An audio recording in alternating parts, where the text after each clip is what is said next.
This is the story of a man, a judge chosen by God, even before he was born. Before his strength was ever seen, his purpose was already set.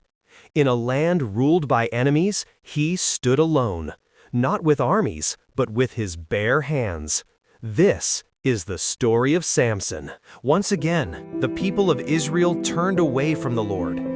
Sacred faith was replaced with silent stone and lifeless wood, while the altar of the true God stood forgotten. So the Lord withdrew his protection, and judgment came not as fire from heaven, but as foreign footsteps upon their land. The Philistines entered with confidence, and fear spread through the villages. Years became decades. Children were born into oppression. Fathers grew old beneath foreign banners.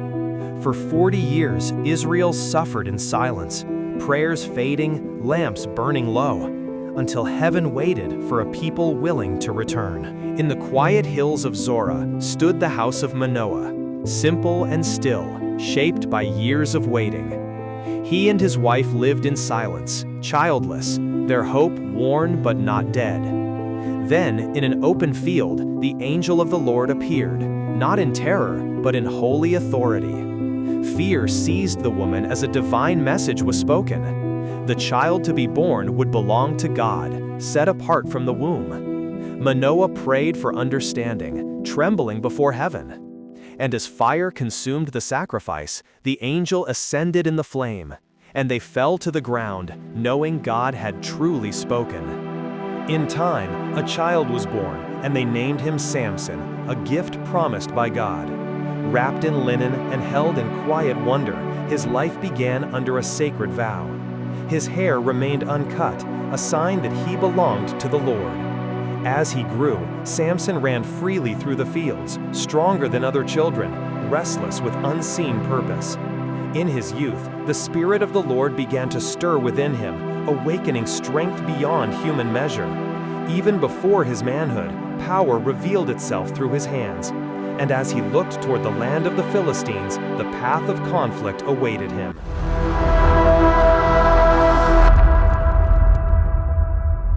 Samson went down from the hills of Israel toward Timnah, his steps carrying him into the land of the Philistines, enemies of his people. As he walked the rocky path, his uncut hair moved in the wind, and his strength felt sure of itself. In the marketplace of Timnah, his gaze fell upon a Philistine woman, and desire fixed his heart upon her. He returned to his parents' house with determination burning within him, and declared his demand without hesitation. They spoke with concern, urging him to choose from among his own people, warning him of the danger before him. But Samson would not be moved. Turning from their counsel, he followed the pull of his own will, unaware that even this disobedient path was being woven into God's greater plan. Samson set out toward Timnah with his father and mother, walking through peaceful vineyards under a quiet sky. As the road narrowed, he moved ahead alone, leaving his parents behind, the land falling into stillness around him. Without warning, a young lion burst from the vines, its roar breaking the silence. In that moment, the Spirit of the Lord came upon Samson, and strength beyond human measure filled him. He faced the beast without fear and tore it apart with his bare hands, and the valley fell silent once more. When he rejoined his parents, Samson said nothing, hiding the victory in his heart. Days later, walking that same path again, he turned aside and saw bees living in the lion's remains. Golden honey formed where death had once ruled. He took the honey, ate, and shared it with his parents, never telling them where the sweetness had come from. The wedding feast in Timnah began beneath torchlight, music and laughter mixing with tension in the night air.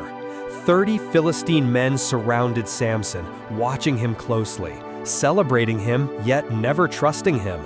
Samson sat among them with quiet confidence, aware of the hostility beneath their smiles.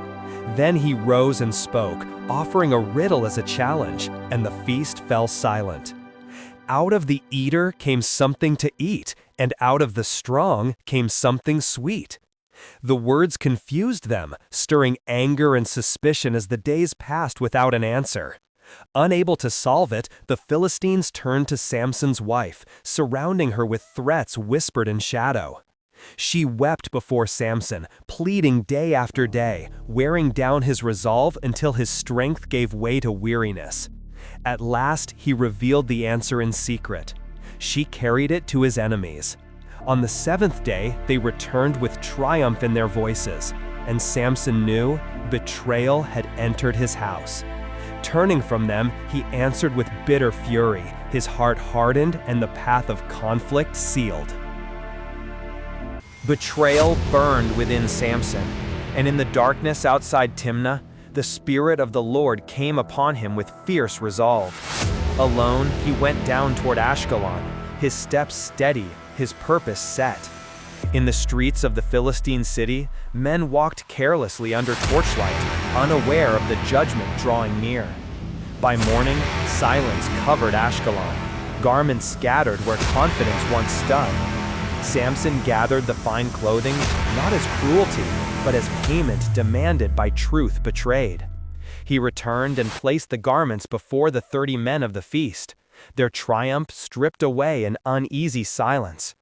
Then Samson turned from Timnah and walked away alone, the weight of betrayal heavy upon him, and the fire of conflict burning stronger than before. Samson returned to Timnah with a peace offering, expecting his wife. But her father barred the door and sent him away. From a distance, Samson saw her standing beside another man. Betrayal struck deep. His jaw tightened, his eyes darkened, and in the silence, anger ignited. Anger now moved Samson beyond words. In the open countryside, he set his resolve and captured foxes, binding them not in cruelty, but in judgment shaped by purpose. He paired them tail to tail, placing torches between them, the air heavy with intention as dusk fell. When the flames were lit, the moment could not be undone. The foxes were released, running through Philistine grain fields, vineyards, and olive groves, fire spreading wherever they fled. By nightfall, the land burned, smoke rising as livelihoods were consumed, and the cost of betrayal became visible to all. The Philistines stood among the ashes in fury and disbelief, demanding to know who had done this. When they learned the cause, their rage turned cruel, and they burned Samson's wife and her father, leaving only ruins behind. Then the Spirit of the Lord strengthened Samson once more.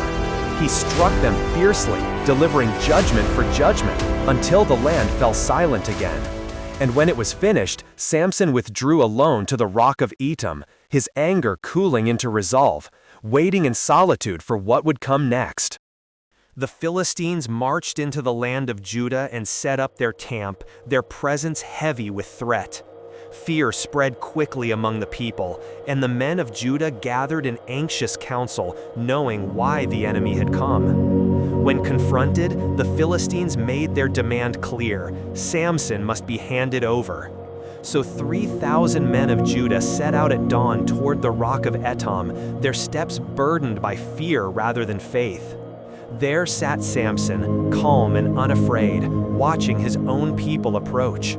They pleaded with him, reminding him of Philistine power and Israel's weakness, their voices trembling. Samson listened in silence, then agreed to be bound, on one condition: that they would not harm him themselves. New ropes were wrapped tightly around his arms, yet his spirit remained unshaken.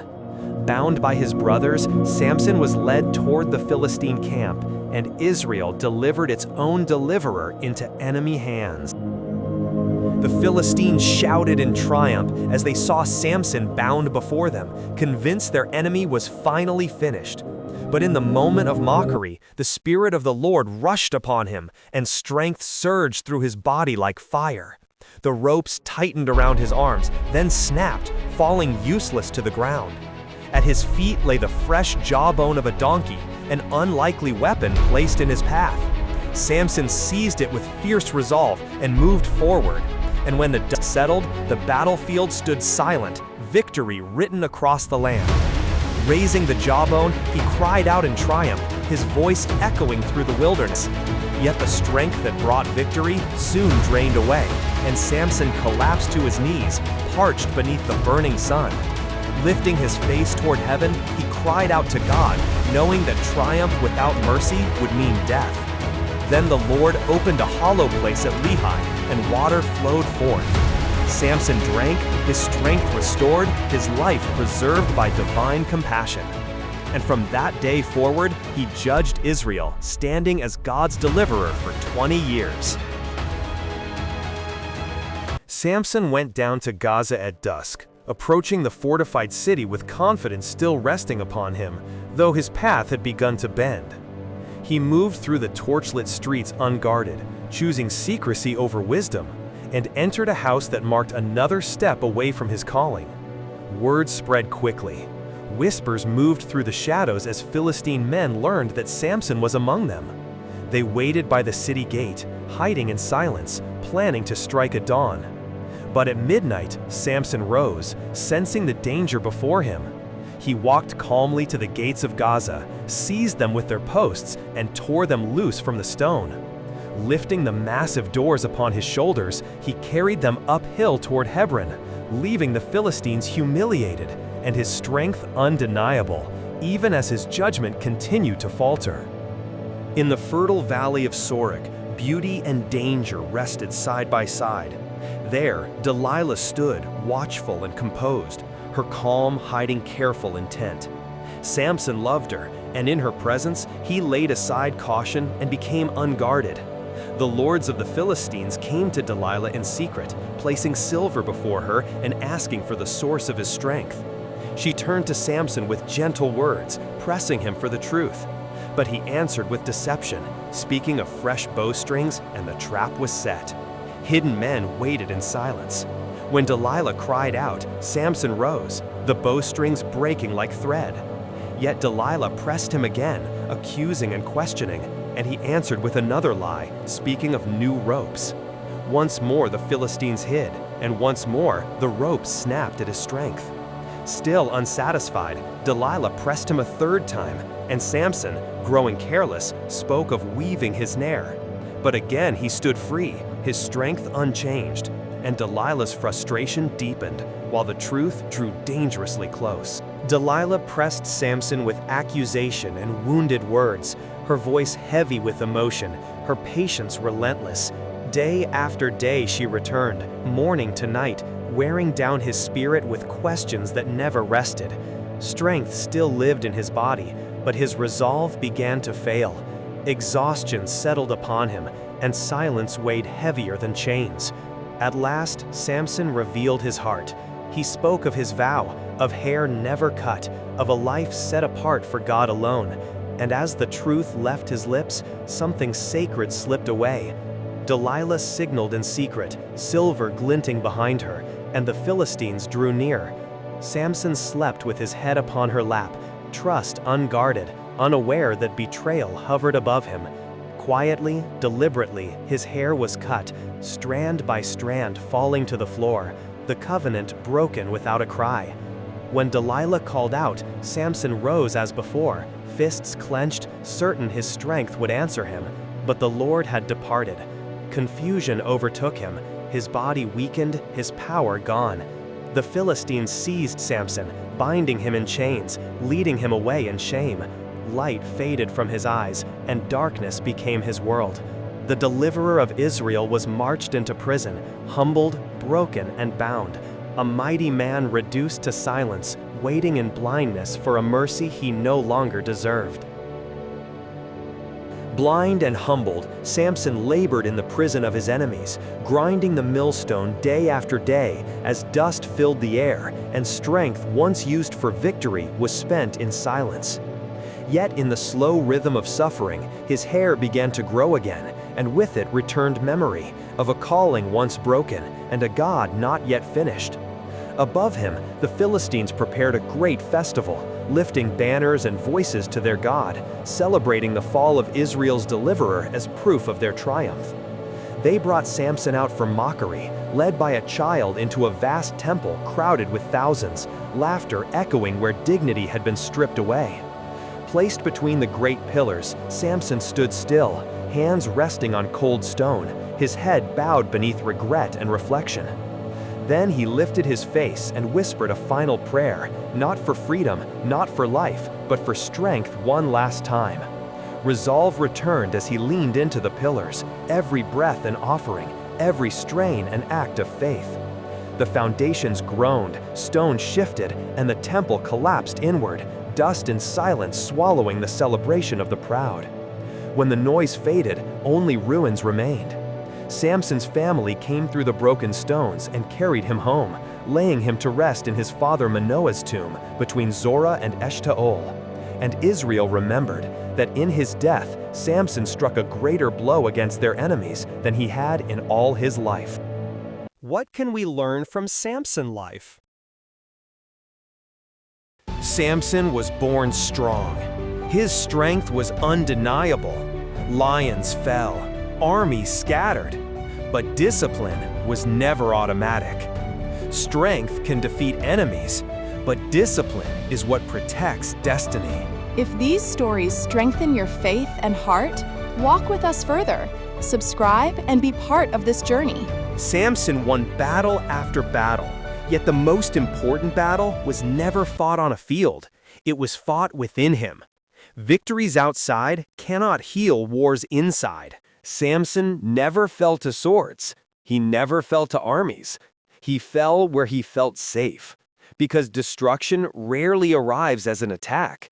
Sometimes it arrives as comfort. Samson knew the truth. But wisdom is not only knowing truth. Wisdom is knowing when to speak and when to remain silent. Not every truth belongs in every ear. Samson lost his strength, then his freedom, then his sight, and only then he truly began to see. Sometimes loss is not punishment. Sometimes it is correction. Samson failed, deeply, publicly. But failure did not erase his calling. Purpose may pause, but it does not disappear. Samson's greatest strength did not appear in rage, it appeared in prayer. When he stopped trusting his power and started trusting God again. Strength reaches its highest form when it bows. Samson's life was imperfect, but his ending was faithful.